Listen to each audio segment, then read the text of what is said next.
LeBron James. So Rick talked about you guys not being ready to play. Were you surprised by that, and what do you feel the reason was for not being ready to play? Yeah, obviously, I thought everybody was locked in pre-game. I feel like we've had good practices leading up, so I was surprised by that. But it just comes down to toughness, and Coach challenged us at the beginning of the second half when we got into the locker room. And I really am proud of the way we fought and didn't lay down and give up like a lot of teams would, or you would expect college guys to do in that situation. But yeah, we just gotta.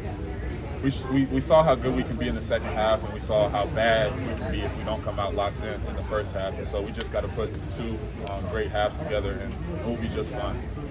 How does that Rick Barnes locker room compare to others you've been a part of that halftime situation? Yeah, that was the most mad I've seen, and rightfully so.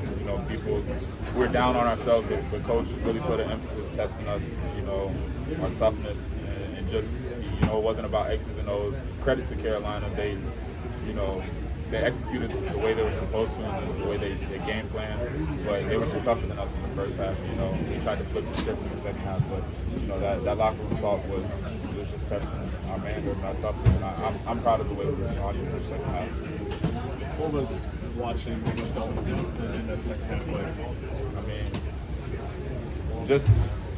it wasn't surprising to see, because I see it on a daily basis. But he was hot, and if he gets going, that's the type of games he can have. And we just got to do better as a team. I have to do better individually of getting guys ready. But what he was able to do in that second half, keeping us alive on the offensive end, really paid off. And I'm proud of him, and I know he'll be just fine. What went so well when you guys had him bring the ball up and putting him in ball screen situations? I mean, you got to guard him after half court. He's a 3-level scorer, and we tried to get they caught up in ball screens. We didn't think that they could guard us out of those ball screens. And Dalton's just a dynamic player. He made great shots, but he also made great reads. Hit Jonas on the short roll, hit Cade on the short roll, and we were able to find open shots because of that. How much could that wrinkle, I guess, maybe be something that helps you guys moving through the season? I think it'd be really great. And I know that obviously everybody's disappointed that we lost 3 straight, but I'm a firm believer in everything happening for a reason. And we played well in the second half, but we did come out with the L. So we got to look ourselves in the mirror, and whoever we play next throughout the rest of the season, we got to know that we're going to get everybody's best game. North Carolina, I just talked to one of my friends on the team. He's like, that's the best game I've seen our team play so far, and we're going to get everybody's best shot. We have to know that. Rick talked about Jonas developing into a go-to post player these last couple of games and wanting to sit around that more going forward. What have you learned about Jonas these last couple of games? He's just as good as any big that we played against.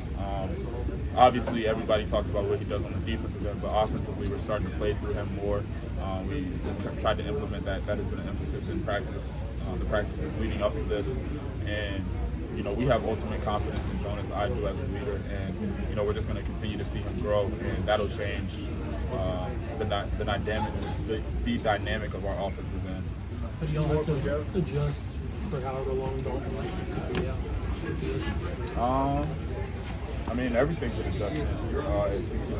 But our mentality, next man up mentality, and we just got to prepare. Like I'm comfortable with anybody stepping up and taking his place. Obviously, it'll be different just because of how well he scores the ball offensively. But somebody else can come in and add something completely different that can change. So I'm confident, and whoever needs to step up will step up.